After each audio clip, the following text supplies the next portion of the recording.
is finished. Let's go see Albedo again.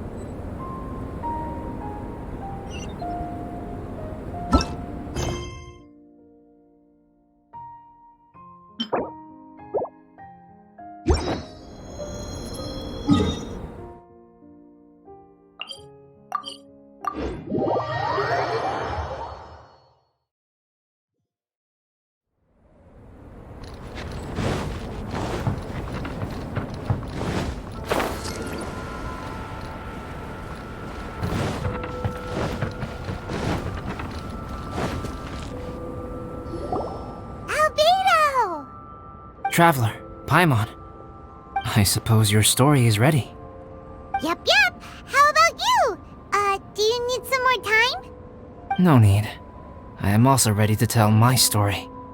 Paimon calls dibs. Paimon first! Please, go ahead. Okay, here goes. Once upon a time, there was an evil researcher who went into the mountains and did a crazy experiment on whopper flowers to transform their appearance. After a lot of pain and suffering, the whopper flowers finally took on a human form. Then they stood by the side of the mountain to wait for unsuspecting bypassers. To whoever spoke to them, they would ask some questions such as, "Who am I? Who are you?" If the bypasser got the wrong answer, the last sound they'd make would be a yelp before the whopper flower ate them alive in one bite. Ooh, truly frightening. What the? You two aren't scared at all! Don't go nitpicking, okay? If you didn't like the story, go write your own!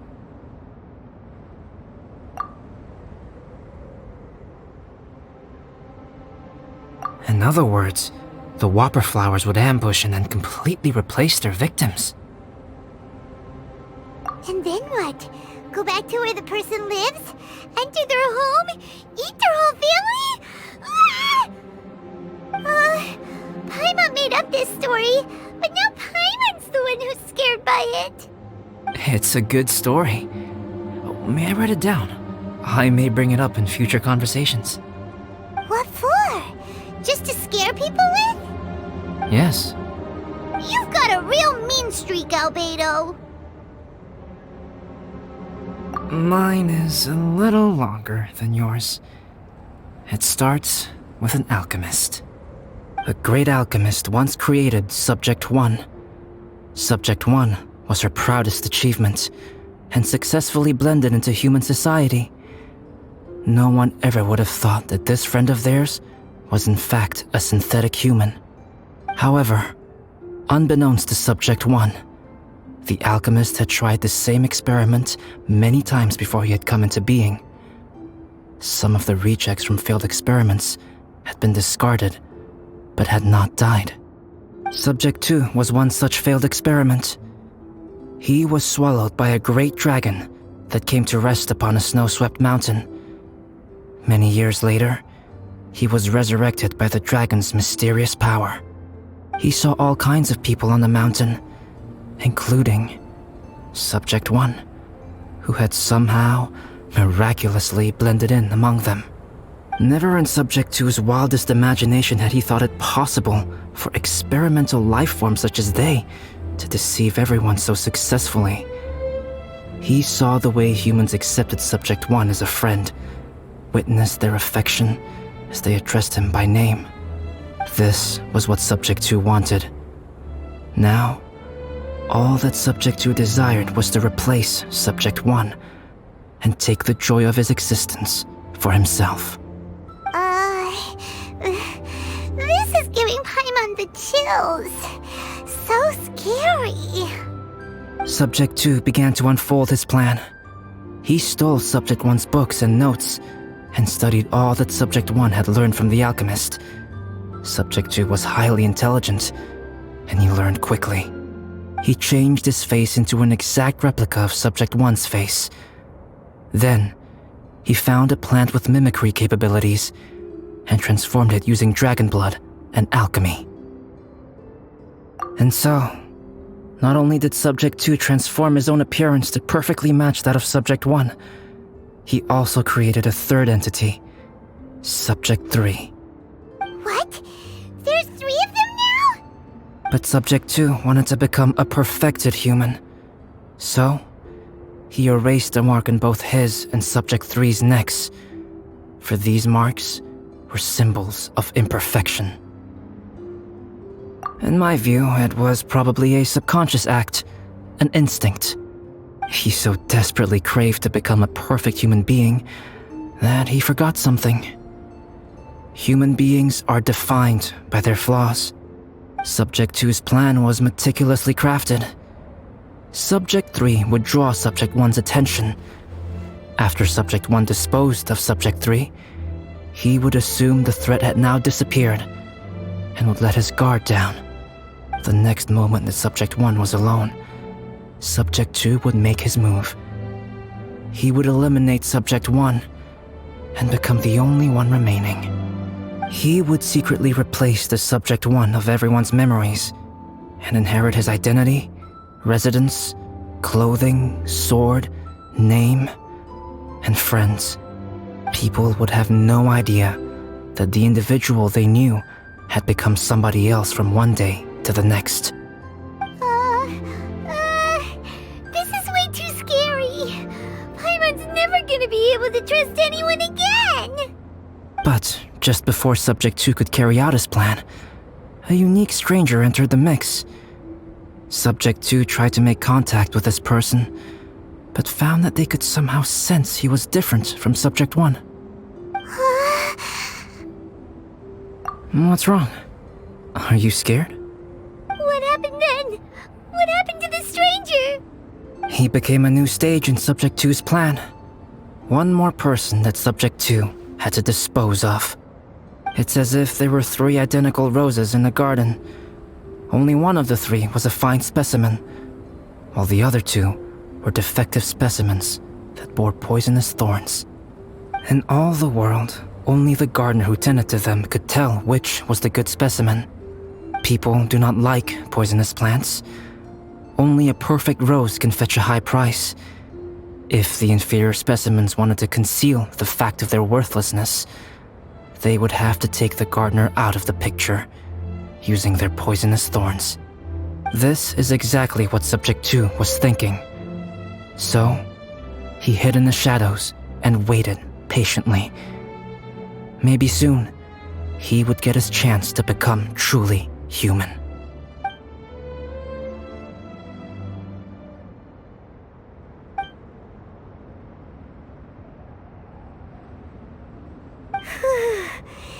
That was intense! So what happened after that? Did Subject 2's plan succeed? Paimon can't bear thinking about it. Fortunately, it is just a story. And even in this story, Subject 2 did not succeed. But you can never let your guard down on Dragonspine. Monsters mutated with Durin's power and blood are also creatures of Rhine-Daughter, just like me. You must beware of all such creatures. I'm glad to hear that. It's okay. I know what I am. You and I are both different, so there is no need for me to hide the truth from you. The only thing is that sometimes, when I think about how mighty the power of alchemy is, I feel so small. As beings who set foot in this world, how arrogant are we in desiring to control our destiny and in desiring to create? Is creation an arrogant act, traveler? If not, why do we call the ones that created us and control us gods? If it is, then what qualifies us to call ourselves creators?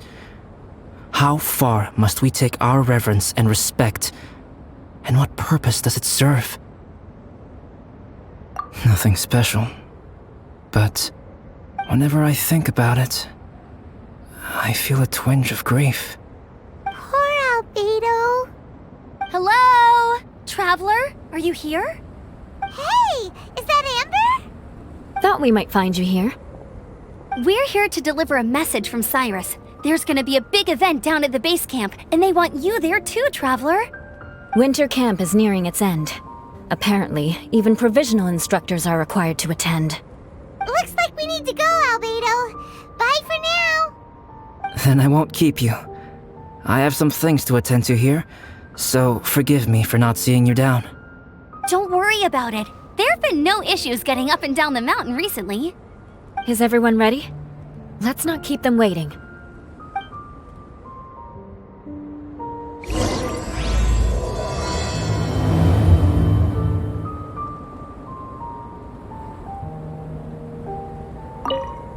Go ahead. You're one of their instructors, no?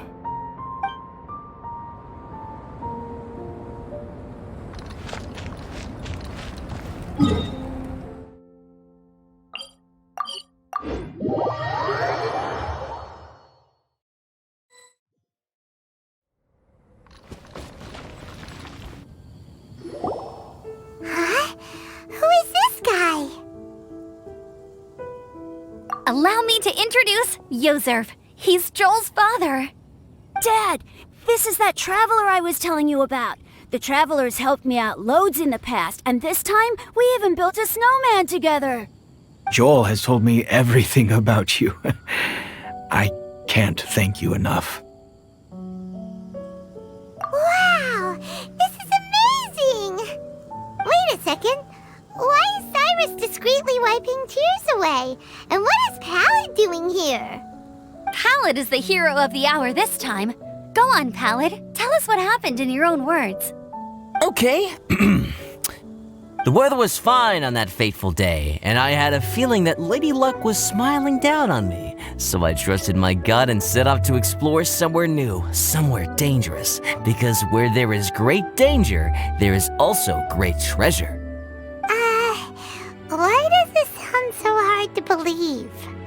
But I had only been away from the group for a short while when I fell down a slope and just started rolling. Uh-oh. Did my bad luck rub off on him when we ran into each other on the mountain?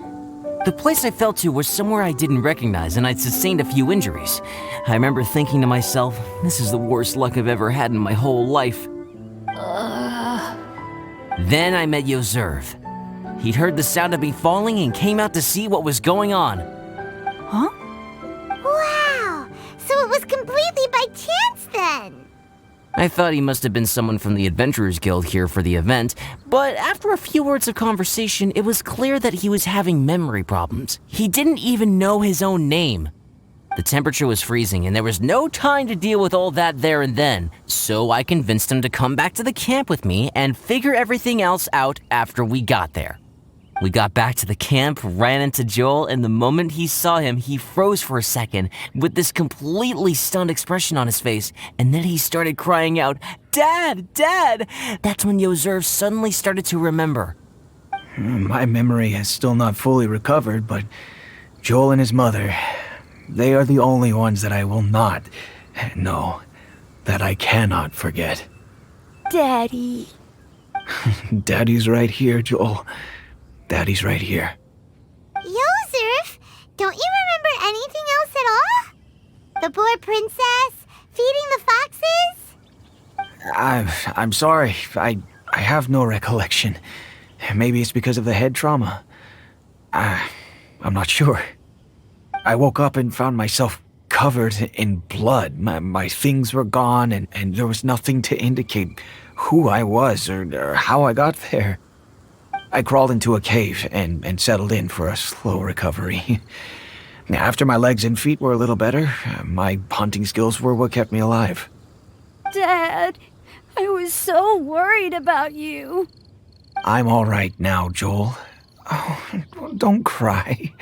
Daddy's not going anywhere. I'm here to stay. Oh, this is good. This is good. You know what, though? I definitely think my luck got worse after running into Benin on that mountain. I knew it. I just... No, I just meant if it weren't for you, there's no way I ever would have run into Yozerv on a mountain this huge. Besides, we got back safely, didn't we? so don't blame yourself. Maybe sometimes miracles can only happen when you get just unlucky enough. Ballad. When did you become such a smooth talker, huh? Huh? Am I? I was just telling the truth. Oh, yeah. I want to say thank you to the Traveler, Uncle Cyrus, Auntie Eula, and Auntie Amber. Thanks, everyone. You all helped look after me, and I will always remember it. But I guess I can't take the snowman with me, or it'll melt once it leaves Dragonspine. It's such a shame. Oh, I can help with that. One moment. Huh? Eula? Here, take this. It's powdered rime. Just add it to your snowman, and it will never melt. Wow! Really? Oh, this is awesome! You're the best, Auntie Eula! Dad, I have an unmeltable snowman now! How cool is that? How can I ever repay you all? Thank you all. Thank you from the bottom of my heart. Dad, I want to go move the snowman. Can we do it now, please? Okay, I'll be leaving with Joel now. I'm sure I'll see you all another day. Very well, very well. It's time for Pallid and I to have another discussion concerning his breaches of adventurer discipline. Huh? But Cyrus, I think I kind of made up for my mistakes this time, you know? See you guys! Oh, I made this for you and Amber. Think of it as a winter souvenir. Aw, are you sure? This must be really important to you. Come on now, just take it. No need to make such a fuss. Wow! Now our snowman won't melt either! Great! You're welcome. Just keep it, that's all I ask. Amber and I have some business to attend to now. See you later. See you! Everyone's gone. Seems like they've all got their own stuff to do now. Oh! You know what?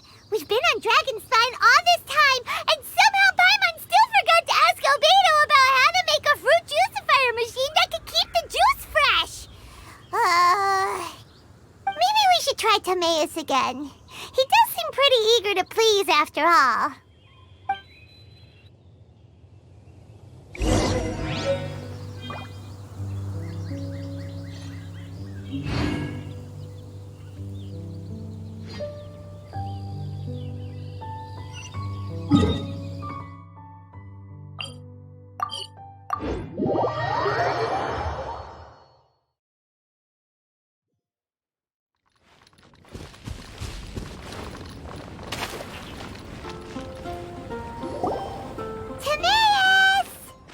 Traveler and Paimon, what can I do for you? Wait a minute. You've got that mischievous look on your face. Oh, you're not still thinking about that ridiculous juicer thing, are you? Timaeus, will you help us? Well, if the Traveler isn't really interested, then, yeah, maybe I'll give this one a pass. It's just the weirdest request ever. No, but Paimon's Sunsettias are gonna go to waste without it.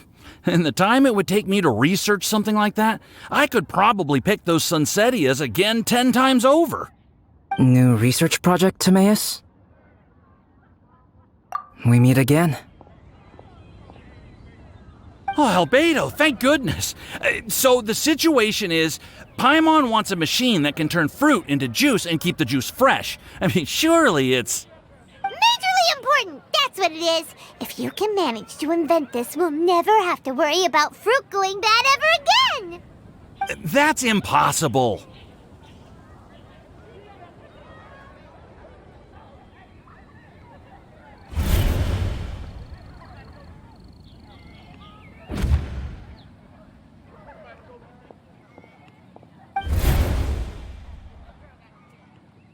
Turning fruit into juice is not hard, but keeping it fresh is more difficult.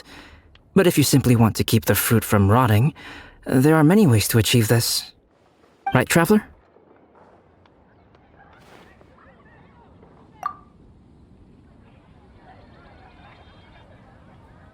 What about his neck? What's wrong? Is there something on my neck? From the look on your face, it's as if you thought I just played a practical joke on you that was in exceedingly poor taste.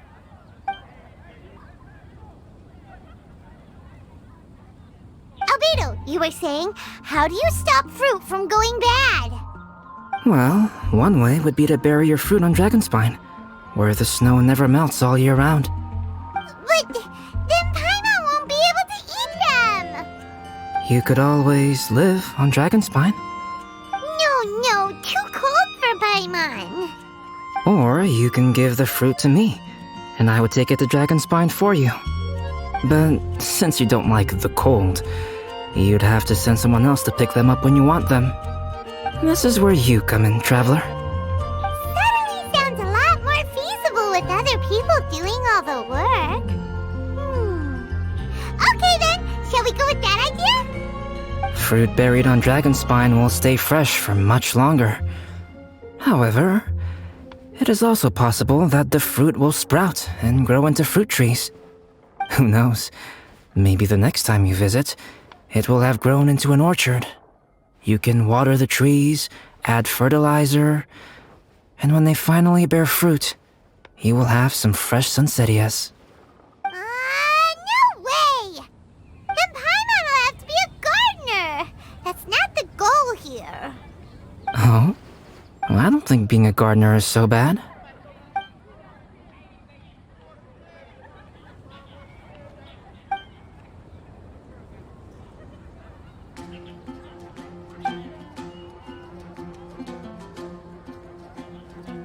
Albedo! Stop trying to get your hands on Paimon's super sweet Sinzenias! It bothers you, does it? Of course it bothers Paimon! They are the rarest, super duper sweetest Sinzenias ever! And they're not for you! Okay, but they're just Sunsettias. I think you're only so attached to them because you don't have much fruit of this quality in your possession. When someone's pockets are full and their spirit is fulfilled, they don't easily fall prey to this kind of yearning. Really?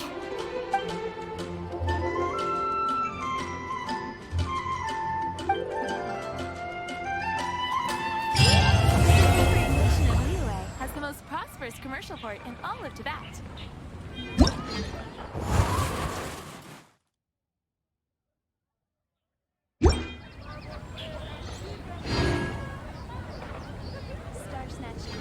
Reduced to just standing around. Dragonspine is too cold for ordinary fruit trees to survive. But if, one day, Dragonspine did become home to gardens and orchards, there would be more reasons for people to visit. Perhaps a little life is the key to attracting people. Life may exist in all kinds of unfathomable forms, and in all manner of unthinkable environments. Mysterious, yet tenacious. Perhaps this is what makes life so special.